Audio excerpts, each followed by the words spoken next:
New Kings and Kingdoms. Hello students. Around 17th century, there were big and rich landlords in various regions of the continent who were being referred as Samantas by the kings.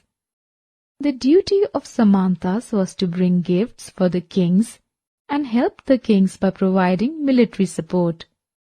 Because of power and wealth, Samantas sometimes called themselves as Mahasamanta, Mahamandaleshwara. Let's see an example when Samantas asserted their independence from kings. Rashtrakutas were the subordinates of Chalukyas of Karnataka. But in mid-18th century, a Rashtrakuta chief named Danti Durga threw a Chalukya king and did a ritual, Hiranyagarbha, which led to rebirth of Kshatriya. Let us see the Chalukya dynasty. It was a powerful Indian royal dynasty that ruled large parts of southern and central India between the 6th and the 12th century CE. During this period, they ruled as three related but individual dynasties. The earliest dynasty, known as the Badami Chalukyas, ruled from their capital Vatapi from the middle of the 6th century. Later on, the Badami Chalukyas began to assert their independence at the decline of the Kadamba kingdom of Banavasi and rapidly rose to prominence during the reign of Pulakesi II, 609 to 642 CE. Maharaja Adiraja. In this very period, the kings were being titled as Maharaja Adiraja Tribhuvana Chakravartin. The power of kings was shared with Samantas, peasants, traders, and Brahmanas. The divine right of kings, or divine right theory of kingship, is a political and religious doctrine of royal and political legitimacy. It asserts that a monarch is subject to no earthly authority, deriving the right to rule directly from the will of God. The king is thus not subject to the will of his people, the aristocracy, or any other estate of the realm, including the church. According to this doctrine, only God can judge an unjust king. Also, the resources were obtained from peasants, etc., who gave part of what they produced and had to give rent to the kings to whom the land belonged. They were compelled to borrow money from zamindars at high rates of interest. When they were not capable of repaying the loans, they were forced to become bonded laborers. The tribals reacted to the British rule in different ways. The first phase was led by the tribal chiefs whose rights had been taken away. Second phase was of tribal reaction to the new political, religious, and agricultural issues. The third phase was of tribal involvement in the national movement. British also exposed the tribes to Christianity. Tribals were deprived by the zamindars, moneylenders, and British officials. Tribals were directed against the Dikus, which means outsiders.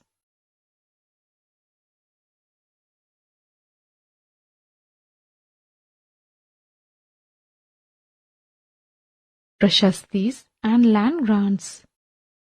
Here we will discuss about Prashastis and land grants. Prashastis. It is a special kind of inscription meaning in praise of. They were composed in praise of the rulers. These tall claims were not actually true. Rulers wanted to show themselves as great warriors and often described themselves as equal to God. Prashastis contains information about the rulers and which may not be true. but contains information such as how rulers wanted to depict themselves, such as victorious, valiant, etc. But the land grants were recorded on copper plates, which were given to the proprietors of the land. More on land grants.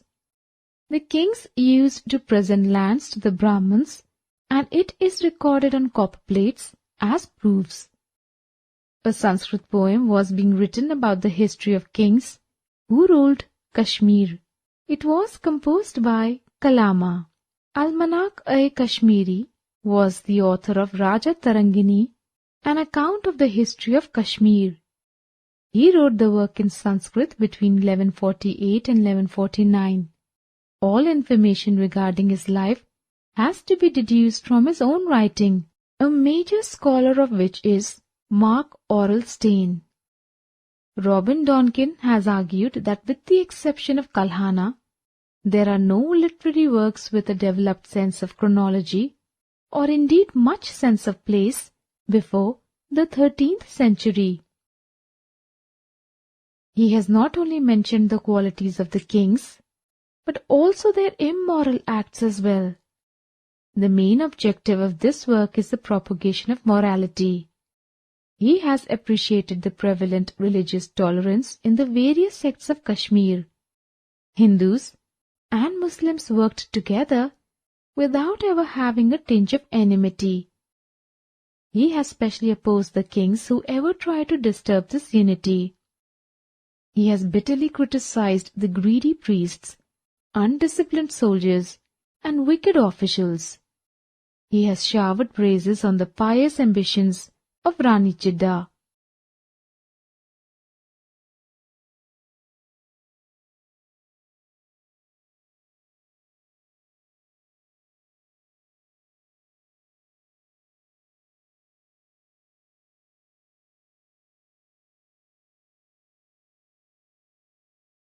The city of Kannauj.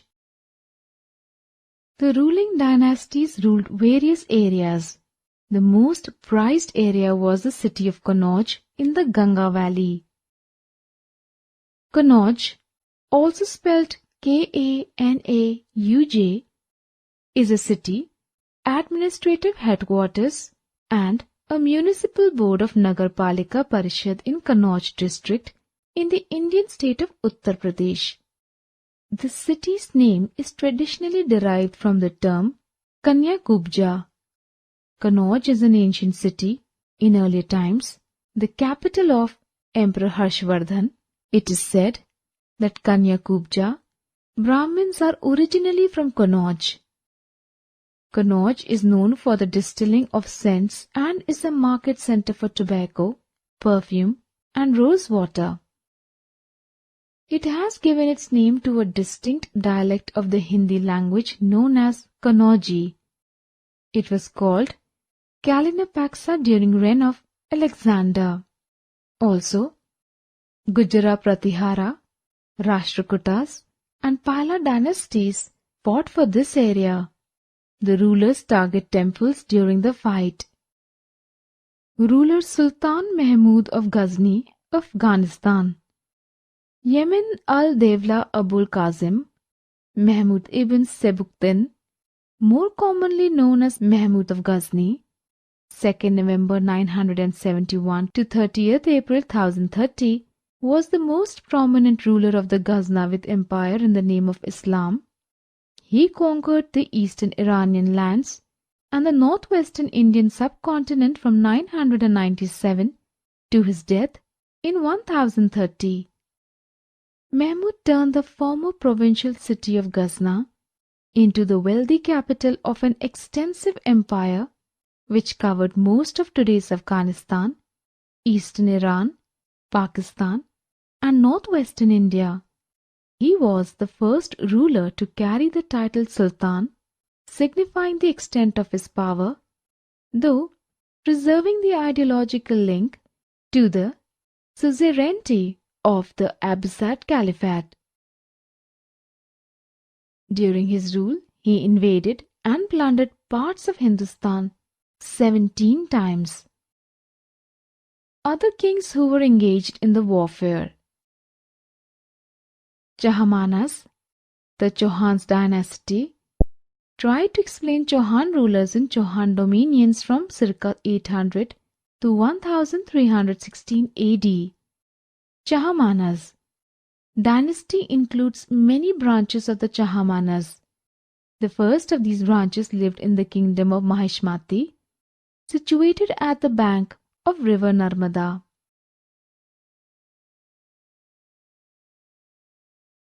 Chola's Empire. Now let us have a brief look on the Chola's Empire. The heartland of the Cholas was the fertile valley of the Kaveri river, but they ruled a significantly larger area at the height of their power from the later half of the 19th century till the beginning of the 13th century. The whole country south of the Tungabhadra was united and held as one state for a period of 2 centuries and more.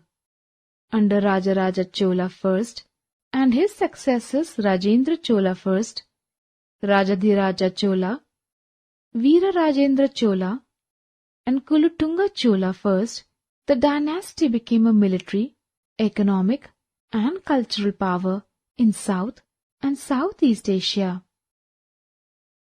Now we will see the role of Cholas.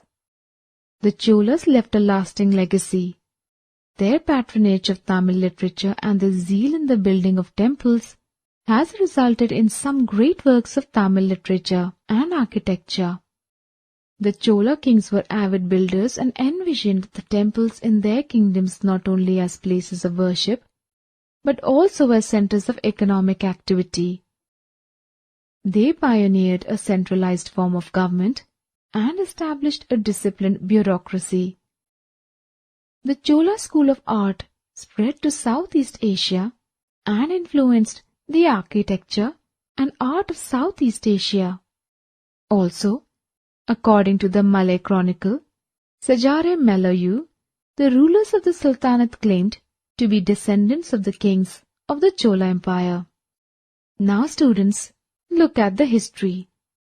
The history of the Cholas falls into 4 periods: the early Cholas of the Sangam literature, the interregnum between the fall of Sangam Cholas and the rise of the medieval Cholas under Vijayalaya, circa 848, the dynasty of Vijayalaya, and finally the later Chola dynasty of Koluthunga Chola I from the 3rd quarter of the 11th century.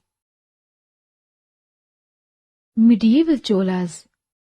While there is little reliable information on the Cholas during the period between the early Cholas and Vijayalaya dynasties, there is an abundance of materials from diverse sources on the Vijayalaya and the later Chola dynasties. A large number of stone inscriptions by the Cholas themselves and by their rival kings, Bandyas and Chalukyas, and copperplate grants have been instrumental in constructing the history of Cholas of that period. Vijayalaya, a feudatory of Pallavas, took an opportunity arising out of a conflict between Pandyas and Pallavas in circa 850, captured Thanjavur from Mudriyar. Now, the later Cholas. The later Chola dynasty saw capable rulers in Kuluthunga Chola I, his son Vikrama Chola, other successors like Rajaraja Chola II, Rajadhiraja Chola II, and the great Kuluthunga Chola III, who conquered Kalinga, Elam, and Kataha. However, the rule of the later Cholas between 1218, starting with Rajaraja Chola II, to the last emperor Rajendra Chola III, was not strong as those of the emperors between 850 to 1215. Around 1118, they lost control of Vengi to the western Chalukya and Gangavadi, southern Mysore districts, to the Hoysala Empire.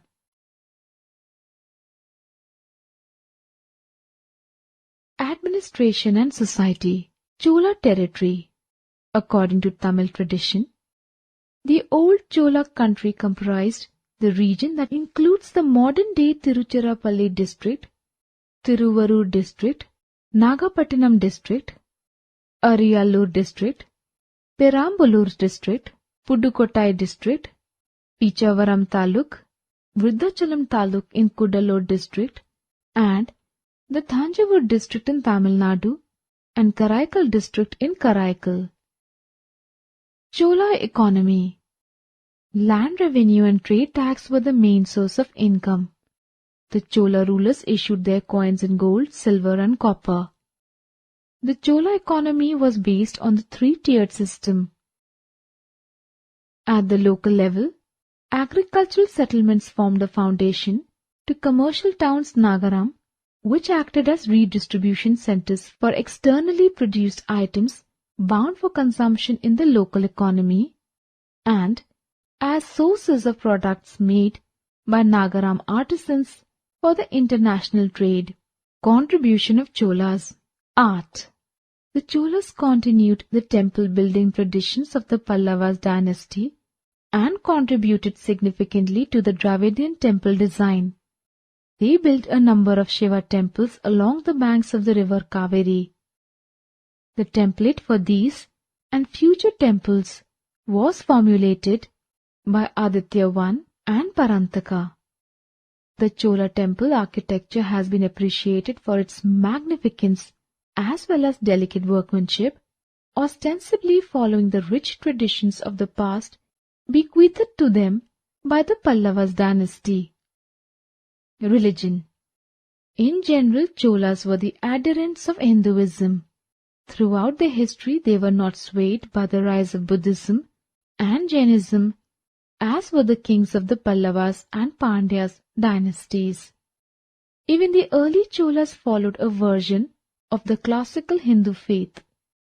There is evidence in Puranarur, the Karikala Cholas' faith in Shaivism in the Tamil country. In culture. The history of the Chola dynasty has inspired many Tamil authors to produce literary and artistic creations during the last several decades. The most important work of this yarn is the popular Ponniyin Selvan, The Son of Ponni, a historical novel in Tamil written by Kalki Krishnamurthy. Written in